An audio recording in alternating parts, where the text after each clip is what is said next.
ok de l'ifelo kindumba les pas passer ba terre mais ba moko ba kolo bandumba yo moko pe poser la saint yo moneti ba frère biso ba frère chef tozali ya on a droit ya ko juger baninga ko juger ezali côté ya mon ko sommes de vérité tika kindoki tika kindumba tika lokuta parce que pour biso to ngina makambo na to tika ya on toza na droit ya ko se baninga ba koma lokola biso.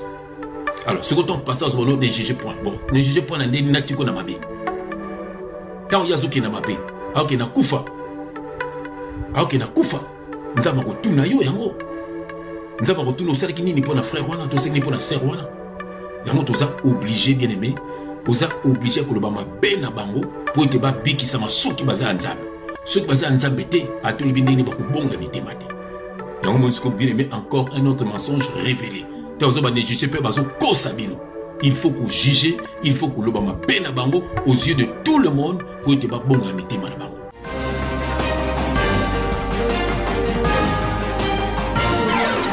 Bien-aimé dans le Seigneur, Zambia Pambola yon de kozuli baku ya kolanda ndeko na yo. Bien-aimé papa tindinga na lombango to solo la sur encore un autre mensonge révélé. Bien-aimé toujours révélé ba mensonge. Bien-aimé bon Zambé zandenge nini. Bon Zambé ezali ke mutu aye ba vérité. Bien-aimé ceux qui ka oyebi vérité ya monde délivrance. Alléluia. Bien-aimé talaka mwana muke azo sakana faire à repasser. Ato pekisa akonzo kosaye. Ya kanzo voiture. Mais tant ko zika bien-aimé oko pekise le souté. Yemo ko simba ngo le souté. Ponini à comprendre à comprendre les vérités. Voilà. Au monde bien-aimé. Donc vérité nde epesaka mutu mayele. C'est ça bien-aimé dans le Seigneur. Mutu soka yebi vérité te akotambola na kobunga. Yango ba faux serviteur de Dieu, baza ko nyoko la batu nyonso baza na ignorance. Bien aimé dans le Seigneur. Yango toujours fungola, lobito fungola qui mensonge, le toujours fungola encore un autre mensonge révélé. La semaine dans le bango révélé. Quelle joie immense, bien aimé dans le Seigneur. Oh bien aimé, pendant que j'y pense, Boulawayo pasteur ya Boulawayo ils ont déjà na ba réseaux sociaux. Zambe a pambola bandeko nyonso. Oh bien aimé bande bozali belé. Bien aimé biso tona besoin ba vite. Que tout bon mora place moko comme na 200 3000 1 million de vies. Non. Tona besoin d'évangile kende. Bien aimé panza yango. Si vous avez besoin original, comme la frère tangi na Facebook na ito frère Alim na Facebook na ito Sœur Solange Diata na Facebook na a continuer le original. Bien aimé peut au publier yango bien aimé dans le Seigneur.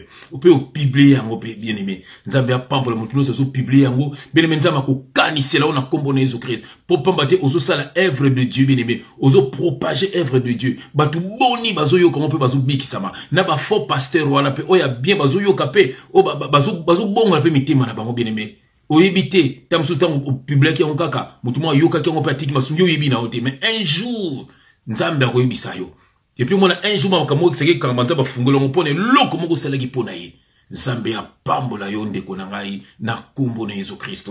Bien aimé encore un autre mensonge révélé na moni na bonde la bien aimé ya mboite to passo la makomi na kombo na Jésus Christ. Éternel Dieu des armées, papa, merci. Merci de vous linga kabiso. Oza kufungola biso mayele. Po ete bande ko baye ba kotambola na bonzambe papa. Bien aimé, oh zambe na bomoy. Bana no lingi bana no bayo kaka yo balanda kaka yo. Eza na batu oyo papa, bazo mema bango na kubunga papa. Yango zo tinda biso nzam. Po ete to laksa bango nzela ya solo. Oh Seigneur Jésus-Christ, c'est toi le chemin. Tu es la vie et tu es la vérité. Oh papa, yango to stiki no suma boko no papa. Oh laksa bango chemin qui est toi. Oh peut vie qui est toi, et puis bah vérité papa qui est toi. Papa, que le Saint-Esprit parle pour l'édification de ton peuple au nom de Jésus-Christ. Nous avons ainsi prié et nous disons Amen.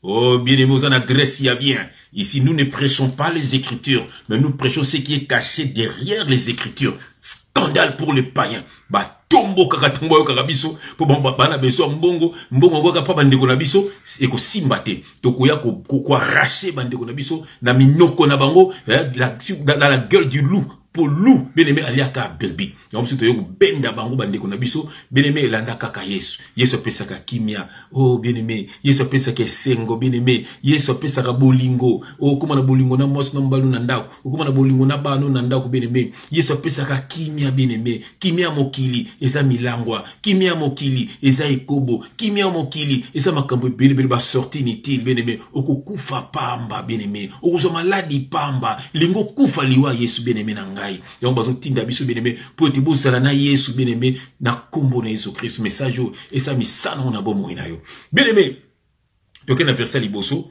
bien-aimé bakosaka biso encore un autre mensonge révélé. C'est quoi ce mensonge? Bien-aimé, on ne juge point.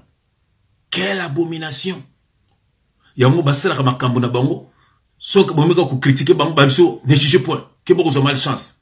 Toko tala na makomi soki baseki biso bongo. Toko révéler yango bien-aimé. Toko révéler yango. Soki to tika batu basala mabe na bonzambe. Toko tala soki nzamba lobaki nini. Toke na verset na biso liboso. Toke na 1 Timothée chapitre 5 verset 20. Je lis au nom de Jésus-Christ bien-aimé zoa kaba verset ndeko na ngai. Ceux qui pêchent, reprends-les devant tous. Oyoki yango. Toke lisusu 1 Timothée chapitre 5 verset 20. Ceux qui pêchent, reprends-les devant tous, afin que les autres aussi éprouvent de la crainte. Bato bazo kwea na masumu, lobela bango, gangela bango devant batu nyoso, afin que batu misusu babanga. Toke na mona français. Ceux qui pêchent, reprends-les devant tous, afin que les autres aussi éprouvent de la crainte. Bon, ce qu'on est jugé pour ango wapi. Bien aimé, bako sarabino, yango ata ba ser nanga bazo bimana bino, ozo baka ne jugé pour na ozo masumu. Yomi bal ba bimana bas na bino, ozo baka ne jugé pour na ozo masumu. Nzoka nzamba lobi bongote. Nzamba lobi lobela bango, gangela bango. Po ete ba misusu ba banga ba sa suma be wana te. Bien aimé na Seigneur. Toke na verset mususu, toke na Matthieu. Bien aimé, eux allez malendi, c'est pour que tambo na bonzambe, pour te nzamba tambola na yo, pour te nzamba fungula ba porte na yo ikangamaki, pour te nzamba délivrer na ba maladie na yo. Soko saka na kati ya kobunga, mo nzamba délivrer ezati bien aimé. Ya on fait ba vérité. Jean 8 verset 32, vous connaîtrez la vérité et la vérité vous en franchira. Voilà, tu seras guéri par la maladie na yo. Bien aimé, tu auras la paix dans ta maison, tu auras la paix dans ta santé, tu auras la paix, bien aimé, dans tes projets, tu auras la paix dans ta maison. Paix dans ta famille, paix dans ma kabona nyonso, bien aimé, soko yebi vérité. Paix dans ministère na yo, soko yebi vérité. Pour mutu nyonso anaka ta ministère. Est-ce que vous bien? Tout ça na nouvelle alliance. Alléluia. Et en tant que vous publiez ma vidéo dans ce salon, vous avez un ministère, vous avez panza, vous avez propagé le banzam. Et ma camarade no baza ba camarade ngate boni ba hotel pe ba bikisam. Yo yebité hein. Oh bien aimé dans le Seigneur. Yo ga dans Matthieu chapitre 18, donc nango, Matthieu chapitre 18. Matthieu chapitre 18, voilà, on a verset 15 à 17. J'ai lu au nom de Jésus-Christ, si ton frère a péché, va et reprends-le entre toi et lui, seul. Si t'écoutes, tu as gagné ton frère. Verset 16, mais s'il n'écoute pas, prends avec toi une ou deux personnes afin que toute l'affaire se règle sur la déclaration de 2 ou de 3 témoins.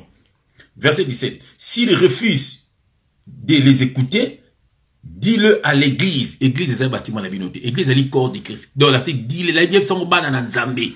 Église est un Nzambé. Voilà. C'est le peuple de Dieu, le peuple mis à part. Voilà. Dis-le à l'église. Et s'il refuse aussi d'écouter l'église, qu'il soit pour toi comme un païen et un publicain.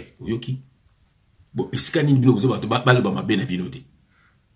pour te détruire bananza ah ni soki moninga na koyi bengai soanai soka yo kité que no benga 2 personnes bo soanai soka yo kité pour obiso banana nzambe l'église yo ka ba ko na E majuscule ça dit le corps de Christ banana nzambe aussi banana buke bana mutuana tala bo mantenga zo tambola mabe ndi toujours bilongo na ba réseaux sociaux soki ba azo contenu kaka bo considérer le ko la païen et c'est quoi sœur na biso peniel bomoni papa sa monaki na ndako libala donc c'est kazo sona mobali na ye mobali nazo yokate ezabi na bando ko se mobali nazo yokate ay ko panza mo pa bana nzambe mabeni ba so bazo mona bien aimé Il faut que lobela bango vérité. Au moment totangaki na 1 Timothée 5:20. Balbi soki muta koi.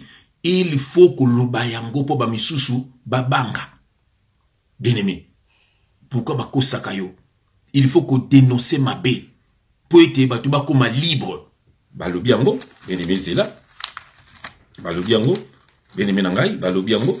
Toke na Éphésiens chapitre 5. Éphésiens chapitre 5. Voilà. Yoka bien-aimé. Je lis au nom de Jésus-Christ. Examinez, Éphésiens chapitre 5, on a verset 10. Je lis au nom de Jésus-Christ. Examinez ce qui est agréable au Seigneur et ne prenez point part aux œuvres infectieuses des ténèbres, mais plutôt condamnez-les. Il faut qu'on condamne, car il est honteux de dire ce qu'ils font en secret.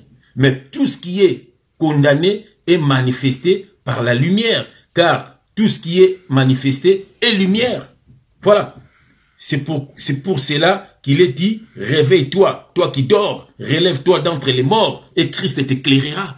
Au monde Babini, verset 12, car il est honteux de dire ce qu'ils font en secret. Et ça sonne il faut ne prenez pas part aux œuvres infructueuses des ténèbres, mais plutôt condamnez-les. Il faut que condamner tant que condamner au monde a kobonga na motema na ye. Maintenant bozo le belo côté bozo tika bango neti ba comme ça ba di ba bambom bomo na on peut normal ba so mi tuka bino boza ba pauvre bino bomo na normal et ça normalité ce n'est pas la parole bozo idp bango te ba okende li felo voilà ba okende li felo tant bozo ko adorer bango papa pasteur idolâtrie tant bozo na kati idolâtrie na bino bokende li felo makamanza meza ko tela ka Jésus Christ bien aimé bango peut-être baza ko bunga bon bino pe boye bo bungi pe lisu non bo aider bango so bo lingi bango bo aider bango biso tozo aider bango.